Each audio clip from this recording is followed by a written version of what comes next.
Hi everyone, it's April 1st, 2021, and I've never done this before for my page. All the posts that I've ever done on Sacred Space by Jenny M has been things that I've thought of, things that I've looked up, carefully curated, put together in a post, something that you can read. And I don't know why I've never done the video thing. I guess it's because of perhaps a internal subconscious fear or insecurity of mine to be on video. But you know what? Maybe it's time for a change, and here we are. So first and foremost, I want to just mention that any of the content that I post on my page is really, I'm hoping, is edifying to all of you, motivating to all of you, and perhaps spark a thought, a feeling, and that it's something that you can grasp and understand easily, and that it would be helpful to you as my audience. I don't intend at all to monetize the page that I have. This is not about me. I know that there are many people out there who are making videos and have pages that this is their breadwinner. This is what they do as a living. For me, this is an extension of what I do for a living. But I wanted this space to be something that we can all gravitate to, that would be inspirational. And so I have no intentions at all to monetize any of my content, or really, in the grand scheme of it, I really have no intentions of being famous for anything. If Lord willing, these things do happen, and I have some sort of following. Maybe there will become recognition at some point, but I really have no intentions of any of that. So just want to throw that one out there. Today is about being unscripted. This is not carefully curated, and this is completely unedited. I have no intentions of editing this video because I really want you to hear this live and in its truest and raw form. So I will probably make mistakes in this video. It will not be the best video that anybody will ever watch, but at this point, frankly, that doesn't matter to me. This past year has been crazy beyond belief with a multitude of things. The pandemic, the social, political, cultural, racial topics that we've been faced with. It's been challenging, to say the least. And working as a therapist, my everyday responsibility and duty and job is to be there for everyone else, to hold everyone in their space with their emotions, with their thoughts, with their rawness. That's what I do every day. My focus is on other people. My focus is on caring for everyone else. But today, it's a little different. I'm taking, for the first time, an opportunity to share with you my thoughts and my feelings.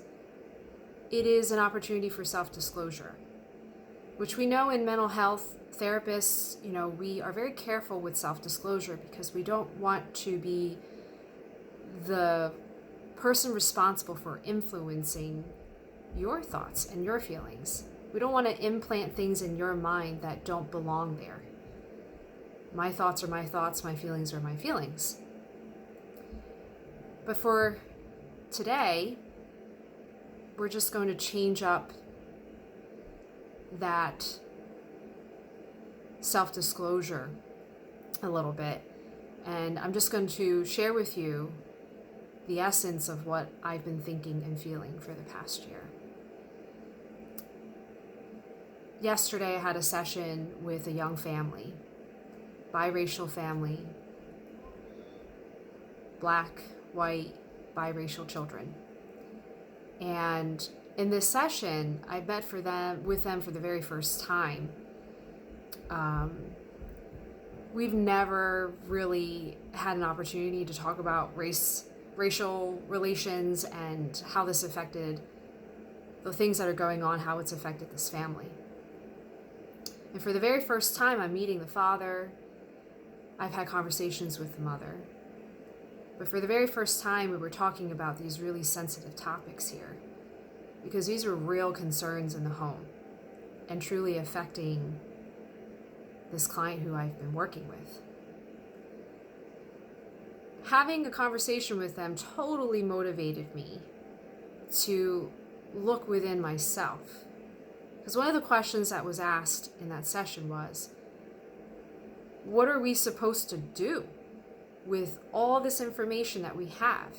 How do we talk about race in our family without someone getting hurt?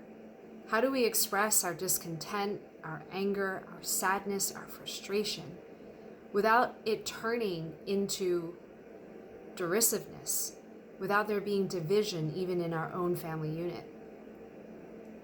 The response I gave them was, well, first, you really need to check in with yourselves. Check in with what you're feeling and what you're thinking about your identity. And how does that then translate to your partner and your children? So the first step is looking within ourselves. That's what I'm doing with you today. I'm looking within myself, and I'm going to share with you my own personal experience with my identity and who I am. Being Asian American, Chinese American in this country, I was born and raised in a very rural part of South Jersey. Some of you guys who are familiar with South Jersey, we kind of tease that it's kind of like Kansas out here. Farmland, it's open, there's not a whole lot of diversity here. To grow up in an area where you are one but a handful of Asian Americans is very unique. It's different. Before I started attending public school, I only knew my family who I lived with. We were all the same, of course. We all looked the same. We all ate the same things. We all spoke about the same things. We had the same language. And it wasn't until I started public school that I then started to notice differences. How am I different from my peers? Because at the time, there was really no one else there who looked like me, who had the same traditions as me, who had the same language as me. So I noticed that I was different. Fortunately, where I went to school, I had peers, I had teachers who welcomed me with open arms. I'm really thankful for that, because unfortunately, in the way that I grew up, it was a rarity to be able to have that, to feel accepted, to be included. And I definitely felt accepted, and I definitely felt included. But I'm going to be honest with you. There were still, and these are indelible memories in my mind, there were still occasions when it was made known to me that I was different. Kids will be kids. What they say, you can forgive them very easily because they're children and they're innocent. They don't know any better. But there have been comments made to me racial comments, teased for the way that I appeared. There were kids who would make remarks like, "Oh, you're Chinese? Does your family eat cats and dogs?" "Oh, you're Chinese? Ching ching chong." Squinty-eyed look, right? These are the things that I experienced, and I think I've largely overlooked them because I did have others who accepted me, who included me for who I am, who I was. And I didn't allow it to bother me because I just didn't have the time of day for it. Honestly, I was moving on. I dismissed them. I ignored them. I walked away from them. Sometimes I would defend myself and I would say something back. But in looking back at that time in my life, I can't believe sometimes what I did endure. I think I have largely minimized that in my own mind. And as a child, you want nothing more than to be a part of something. So I didn't say very much at times because I wanted to be a part of something. And I assimilated myself.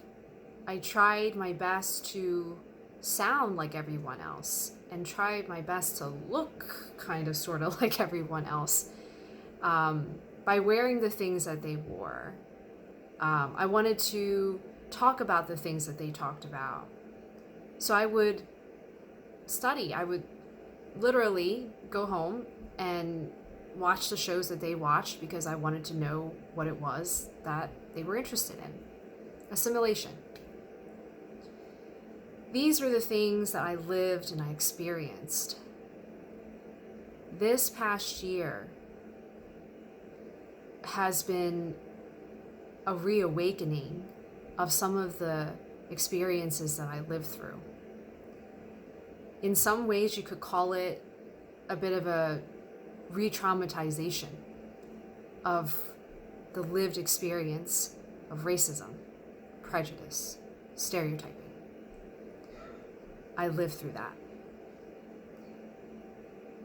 I am sharing this with you all today because you need to hear from people like me who represents a whole community of people who live in this country. You need to hear from people like me that this is real.